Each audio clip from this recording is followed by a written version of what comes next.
Hi అండి. Welcome back to story audio. సిమ్లాలో నగల ఎగ్జిబిషన్ జరుగు ప్రదేశం. లైన్‌లో వెళ్లి చూసి వస్తున్నారు విజిటర్స్. అందరిని జాగ్రత్తగా చెక్ చేసి మరీ పంపుతున్నారు సెక్యూరిటీ గార్డ్స్. ఒక కిలోమీటర్ దూరంలో కారులో నుంచి దిగారు వీర, సింహ, కాళీ. వెనక డిక్కీలో నుండి దిగారు విశిష్ట, చిట్టి. సుబ్బు కారుతో సహా అక్కడి నుంచి వెళ్ళిపోయాడు.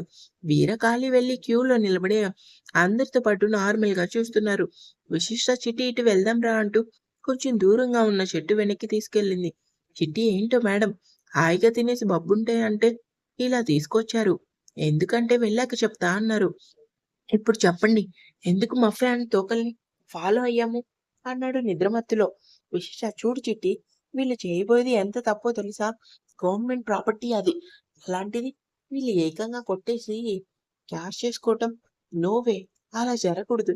నువ్వు హెల్ప్ చేయి. అసలు వాళ్ళు ఏం చేస్తారో చూద్దామంది. చిట్టి, అమ్మో, మఫేకి తెలిస్తే ఇంకేమైనా ఉందా? చావు కొట్టి చింతకాయ పచ్చడి పెడతాడు అన్నాడు కంగారుగా. విషయం అదంతా నాకు వదిలే. నీ దాకా రావాలంటే అతను నన్ను దాటాలి. చిట్టి, ఊరుకోండి మేడం, మీరేమైనా మహాసముద్రమా దాటడానికి అంటారు. నా నాకు మస్తు భయమేస్తుంది. బతుకుంటే బిర్యానీ తినొచ్చు, అంతేకాని ఆ మఫే చేతిలో పడితే అంతే అంటూ వెళ్ళిపోతుంటే, విషి, సరే నీ ఇష్టం. నువ్వు వెళ్ళినా నేను మాత్రం రాను. ఇక్కడే ఉంటా. వీళ్ళేం చేస్తున్నారో చూస్తా అంటూ అక్కడే నిల్చుంది. చిట్టి తల కొక్కుంటూ, అబ్బా, ఇదెక్కడ గొడవ మేడం? సరే కానివ్వండి అంటూ అక్కడే నక్కాడు. మీరా అనుకో బయటికి వచ్చి ఏదో మాట్లాడుకుంటుంటే చూసి, విశిష్ట ఏదో మాట్లాడుకుంటున్నారు చిట్టి. చిట్టి, నేను లీప్ ట్రైనింగ్ చెప్తా చూడండి. వాళ్ళు మాట్లాడుకునేది వేరు, ఈ చిట్టిగాడు ఇంకొకటి చెప్తున్నాడు. వీర చూసారుగా ఏమంటారు? సింహ, ఏమంటాను? చాలా కష్టం. వదిలేయటం బెటర్. నువ్వేమంటావు కాళీ? కాళీ, అసలు ఇదంతా కాదు వీరా. నువ్వు ముందు నవ్వటం ప్రాక్టీస్ చెయ్యి. నీ మఫే మొహం చూసి చచ్చిపోతున్నా. వీర గడ్డం రుద్దుకుంటూ, అంతే అంటావా? నవ్వాలంటావు. తప్పదా? సరే. అంతవరకు చెప్పుడు మాపి విశిష్ట వైపు చూశాడు చిట్టి. విశిష్ట కళ్ళు చిట్లించి చూస్తూ చిట్టి అంటూ వేలు చూపించి, బీ సీరియస్, ఓకే అన్నది. తర్వాత వీర వాళ్ళు నడుస్తుంటే వీర చాలా దూరం నుంచి ఫాలో అయ్యారు. చిట్టి, మేడం, వీళ్ళు మనం స్టే చేసిన హోటల్‌కి వెళ్తున్నారేమో. విశిష్ట, అది ఇక్కడ కాదుగా. అయినా సుబ్బుబయ్య కారు తీసుకొచ్చారుగా. పద చూద్దాం. కొంత దూరం వెళ్ళాక వీర అండ్ కో టీ స్టాల్ దగ్గర ఆగారు. వీళ్ళు దూరంగా ఆగారు. ఖాళీ వీర, విశిష్టని అలా వదిలేసి వచ్చాం. ఏం చేస్తుందో పాపం. కనీసం ఫోన్ చేయాల్సింది. వీర ఖాళీ వైపు యగాదిగా చూస్తూ పక్కకెళ్ళి ఫోన్ తీసి కాల్ చేశాడు. చిట్టి ఎవరికో కాల్ చేస్తున్నాడు మాఫే. విశిష్ట అంటూ చూస్తుంది. వీర విశిష్ట ఎంతసేపటికి లిఫ్ట్ చేయకపోతే మళ్ళీ చేశాడు. అప్పుడు గుర్తొచ్చింది మన డిజైనర్ పాపకి. అయ్యా, నాకే చేస్తున్నాడేమో చిట్టి. నేను ఈ హడావిడిలో ఫోన్ తేవటం మర్చిపోయా అంది కంగారుగా. చిట్టి, అయ్య బాబోయ్, ఇప్పుడు చూడండి మేడం, ఆలి అన్న చేత నాకు చేయిస్తాడు. విశేష, అమ్మయ్య, అయితే సరే, అప్పుడు నాకివ్వు, నేనేదో ఒకటి చెప్తా. వీర 3 సార్లు చేసి విసుకొచ్చి, ఖాళీ, ఆ చిట్టిగాడికి ఫోన్ చేసి ఇవ్వు అన్నాడు. ఖాళీ వెంటనే తన ఫోన్లో నుంచి చిట్టికి చేశాడు. చిట్టి లిఫ్ట్ అన్నా. ఏమి డూయింగ్? మఫీలేడా అన్నా అంటూ పల్లెకిలించాడు. వీర, రే నేను. చిట్టి వీరానే చూస్తూ, అబ్బచ్చా, ఊరుకో అన్నా, నువ్వు నీ అల్లరి. అచ్చు, ఆ మఫీలాగే భలే మిమిక్రీ చేస్తున్నావు. వీరా, రేయ్, వచ్చానంటే గూప గుయ్యమంటుంది మేడం ఇక్కడ. చిట్టి, అన్నా, నువ్వా? Sorry madam, నిద్రపోతున్నారన్నా. డోర్ కొట్టాలా అన్నా? సరే, నేను మళ్ళీ చేస్తాలే అంటూ కాల్ కట్ చేశాడు. విశిష్ట చిట్టి జుట్టు నెరుపుతూ, ఈ తెలివితేటలు చదువులో చూపించు అంది. మీరా అనుకో కాసేపు అక్కడే రెక్కి నిర్వహించి వెళ్ళిపోయారు. చిట్టి విశిష్ట వాళ్ళ కంటే ముందు కారు డిక్కీలో ఎక్కారు. గెస్ట్ హౌస్ ముందు కారాగ్గానే విశిష్ట, చిట్టి నెమ్మదిగా దిగారు.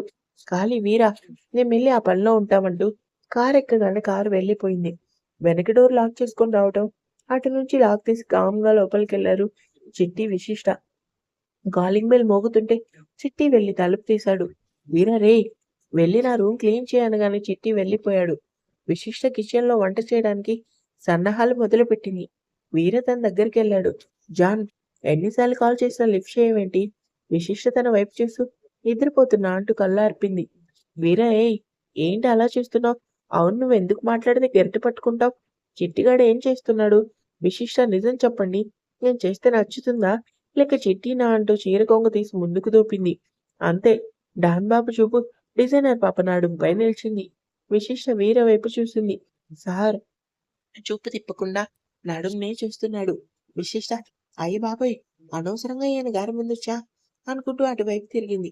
వీర ఏంటి అంటున్నావు అంటూ ముందుకు వచ్చాడు. విశిష్ట వెనక్కి తిరిగి అది మరి నేను వంట చేస్తే నచ్చటం లేదా అని అడిగాను. వీర విశిష్ట దగ్గరగా వచ్చి అలా అని నేను అనలేదే అన్నాడు సీరియస్ గా. విశిష్ట గుండె స్పీడ్ పెరిగింది. దేవుడా! దేవుడైన గారిని పంపించి ఇక్కడి నుంచి అనుకుంటూ కళ్ళు మూసుకుంది. షింక్లోని పంపు నుంచి పడే వాటర్ డ్రాప్ సౌండ్, విశిష్ట గుండె చప్పుడు, వీర నుంచి వచ్చే ఊపిరి 3 పోటీ పడుతున్నాయి. వీర విశిష్టని తన వైపు తిప్పుకోగానే డీడీ పాప గుండె ఆగినంత పనైంది. తల దించుకునే ఉంది. వీర జాన్, నువ్వు చీర కట్టుకుంటే చాలా బాగున్నావు. ఐ లవ్ యూ అంటూ హగ్ చేసుకున్నాడు. విశిష్ట చేతిలోని బౌల్ కింద పడిపోయింది. వీర నుంచి తోసేసి ఇప్పుడు దొరికాడు చెప్తా. ఈయన గారి పని అనుకుంటూ నన్నెందుకు హక్ చేసుకున్నారు అని అడిగింది కోపంగా. వీర అదేం ప్రశ్న? నువ్వు నా జాన్. అందుకే. విశిష్ట సరే అయితే మీరు ఈ దొంగతనాలు ఇట్లాంటి కబ్జాలు మానేయండి. వీర చిరాగ్గా ఫేస్ పెట్టి ఏంటి మళ్ళీ చెప్పు అనేసరికి విశిష్ట బాబోయ్ ఆ ఫేస్ చూడు గుడ్డు పగలగొట్టేస్తే ఆమ్లెట్ అవుతుంది. వీర చిటిక వేసి నిన్నే అనగానే విశిష్ట మీరు చేసే పనులన్నీ మానేయండి అంటున్నా. వీర కోపంగా దానికి నేను నిన్ను హక్ చేసుకోవడానికి ఏంటి సంబంధం అని అడిగాడు. విశిష్ట ధైర్యం తెచ్చుకోవడానికి ఊపిరి గట్టిగా పీల్చుకొని మీరు నా మీద చేయి వేయాలంటే మీరు చేసే పనులు మానేయాలి. వీర అయిపోయిందా చెప్పటం? ఇంకేమైనా ఉందా అని అడిగాడు పెద్దగా. విశిష్ట చూడండి మీకు నేనంటే ఇష్టం. అందుకే నాకు ఇష్టం లేకపోయినా తాళి కట్టారు. కానీ నేను మిమ్మల్ని నా భర్తగా ఒప్పుకోవాలంటే మీరు ఆ పనులు మానేయాలి. కోపం తగ్గించుకోవాలి. ఎవరిని కొట్టకూడదు. వీరా ఇంకా అన్నం తినకూడదు. గాలి పీల్చకూడదు. నేలపై నడవకూడదు. ఇవి కూడానా? విశిష్ట అబ్బో! వీర చూడు జాన్ నీ ఆలోచనలేంటో నాకు అర్థం కావడం లేదు. అందుకే నీ ఆలోచనలు నీతోనే ఉంచుకో. నాకు అవసరం లేదు అంటూ వెళ్ళిపోయాడు. విశిష్ట నా వల్ల కాదు అనుకుంది. ఇప్పుడైతే ఫ్లైట్ టు యూకే. అందరూ డిన్నర్ చేస్తున్నారు. సుచిత్ర, సిద్ధు, వైషుని ఎవరి టీంలో వేశావు? సిద్ధు తల వంచుకొని తింటూ వనమాలి. సుచిత్ర ఇంకెవరూ దొరకలేదా? ఆ గన్నాయి టీంలో వేశావు. సురేంద్ర వనమాలినా? అందరికీ ఇచ్చినట్లు వైషుకి ట్రైనింగ్ ఇస్తే కాదు. సిద్ధు వైషు వైపు చూసి అదేంటి వైషు నాకు చెప్పలేక డాడీకి చెప్పావా? పోనీలే నీకంత భయమైతే వేరే టీంలో వేస్తా అన్నాడు వెటకారంగా. వైషు అంటే బావా అది మరి భయమని కాదు. కొంచెం కొత్త కదా అందుకు. అయినా మామయ్యకి నేనేం చెప్పలేదు. సురేంద్ర అవునరా తనేం చెప్పలేదు. తనకి వనమాలి టీం కంఫర్ట్‌గా లేకపోతే వైషు అందుకొని అయ్యో మామయ్య నో ప్రాబ్లమ్ ఐ అంది. సుచిత్ర చూడు వైషు కంపెనీ మంది. నువ్వు ఏ కౌం కిస్కా గొట్టంగాడికి భయపడక్కర్లేదు. తేడా వస్తే తాట తీయి చెప్తా. Siddhu mam what is this? అలాగేనా చెప్పటం? ఎంత కష్టమైన వర్క్ నేర్చుకో అని చెప్పాలి కానీ అన్నాడు కోపంగా. సుచిత్ర బొంగేం కాదు. నేర్చుకో తట్టుకో. ఇవన్నీ నా కోడలికి అవసరం లేదు. అది వైష్ణవి. అర్థమైందా అంటూ కళ్ళెగరేసింది. సూర్యేంద్ర నవ్వుకున్నాడు. భోజనాలు అయిపోయాక సుచిత్ర వైషు పడుకోవడానికి వచ్చారు. వైషు విశిష్ట కాల్ చేసి స్పీకర్ ఆన్ చేసింది. రింగ్ అవుతుంది. విషి లిఫ్ట్ చేసి హలో వైషు ఎలా ఉన్నావు? బావ అత్త మామయ్య అందరూ ఎలా ఉన్నారు? సుచిత్ర విషి కొంచెం తట్టుకో. మాకేం మాయరోగం? బానే ఉన్నాము. ముందు నువ్వు చెప్పు ఎలా ఉన్నావు? ఆ రౌడీ రాస్కెల్ నిన్ను ఏం ఇబ్బంది పెట్టడం లేదు కదా అని అడిగింది గబగబా. విషి అత్త అంటూ అరిచింది ఆనందంగా. లేదు. ఆయనేమి ఇబ్బంది పెట్టడం లేదు. వైషు అక్క హైదరాబాద్ ఎప్పుడొస్తావు? విశిష్ట నాకు తెలిస్తేగా నీకు చెప్పేది అనుకుంటూ ఇంకో 2, 3 డేస్ వైషు. సుచిత్ర విషి సిమ్లా వెళ్ళారంట. అక్కడేం పని వాడికి? విశిష్ట అత్త వాడు కాదు అతను. సుచిత్ర ఏంటో నాకు అర్థం కాలేదు. వాడేమో అదే అతనేదో పెద్ద బిజినెస్ మ్యాగ్నెట్ లాగా ఊరూరు తిరుగుతాడా? తగుదునమ్మా అంటూ నిన్ను తిప్పుతాడా అంటూ పళ్ళు కొరికింది. విశిష్ట ఏం మాట్లాడలేదు. వైషు అవునక్క. సేమ్ డౌట్ తెలుగులో. అసలు నువ్వెందుకక్కా ఒప్పుకున్నావు? రానని చెప్పొచ్చు కదా. విశిష్ట మరి నువ్వెందుకు సిద్ధు బావతో వెళ్ళావు? వైషు నీకోసం. నువ్వు పెళ్లి చేసావు. అంటే బావతో వెళ్ళమనే కదా. అందుకే నువ్వు హ్యాపీగా ఫీల్ అవుతావని వెళ్ళాను. విశిష్ట అవునా? సరే ఇప్పుడు రమ్మంటే వచ్చేస్తావా? సుచిత్ర ఏదో అనబోతుంటే వైషు సైగ చేసి అక్క నువ్వు చెప్పి చూడు నీకే తెలుస్తుంది. వస్తానో రానో. విశిష్ట ఇప్పుడు కాదు. దానికి టైం ఉంది. అప్పుడు నేను అడిగానా? నువ్వు బావని వదిలి నిమిషం కూడా ఉండలేనంత ప్రేమలో ఉంటావు. వైషు అంటే ఇప్పుడు నువ్వు అలాంటి సిట్యుయేషన్‌లో పడిపోయావా అని అడిగింది కంగారుగా. సుచిత్ర ఆన్సర్. విశిష్ట నా సిట్యుయేషన్ ఇప్పుడు ఏం చెప్పలేను. వైషు ప్లీజ్ నన్నేమి అడక్కు. కానీ ఒకటి మాత్రం ఖచ్చితంగా చెప్పగలను. నేను ఎప్పటికీ ఆయనతోనే ఉంటా అంటూ కాల్ కట్ చేసింది. సుచిత్ర ఊగిపోతూ, నీ అక్కకి పిచ్చెక్కిందా? ఆ రౌడీ రాస్కెల్ని సిద్ధుతో పోలుస్తుంది. రైటర్ పాప ఓ సుచిత్ర అంటే జర తట్టుకో. వైషు అది పక్కన పెట్టిద్దా? అతన్ని ఎప్పటికి వదిలి రానంటుంది. సుచిత్ర ఎందుకు రాదో చూద్దాం. నేనుండగా నువ్వేం బాధపడకు అంటుంది. వైషు సరే అత్త. నా ఛార్జర్ పనిచేయడం లేదు. ఈ ఫోన్ ఛార్జర్ ఇవ్వు అని అడిగింది. సుచిత్ర హాల్లో ఉంటుంది చూడు అంటూ పడుకుంది.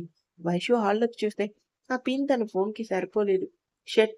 ఎద్దుగాడిని అడుగుతా అనుకుంటూ వెళ్లి సిద్ధు రూమ్ డోర్ నాక్ చేసింది.